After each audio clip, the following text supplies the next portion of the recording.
कंडियारो जो बरक़ सियासतदान जदी पुश्ती ज़मींदार सखी घराणे अॻूणे MP सैयद आफ्ताब शाह जे विछोड़े ते शहर में सोग छाइजी वियो। शहरनि मुकमल कारोबार बंदि करे छॾियो। सैयद आफ्ताब अली शाह काफ़ी अरसे खां बीमार हुजण करे ज़ेर इलाज हो। सैयद आफ्ताब अली शाह उसूल वारी सियासत कई।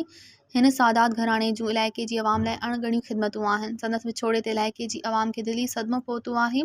सैयद आफ्ताब अली शाह ग़रीबनि जो हमदर्द हो ऐं हिन शहर जी भलाई लाइ पाण पतोड़ियो। हिन सैयद जूं ख़िदमतूं विसरण जहिड़ियूं न आहिनि। अहिड़नि ख़्यालनि जो इज़हार दुकानदार एसोसिएशन जे अॻुवाण मीर ख़ान सहतो, सलीम आगरो, सरफराज़ कुरैशी ऐं ॿियनि सियासी समाजी मज़हबी अॻुवाणनि कयो। कंडियारो ऐं आसपास जी अवाम जे अखियुनि में लुढ़क अची विया। माहौल इंतहाई सोगवार नज़र अची रहियो हो।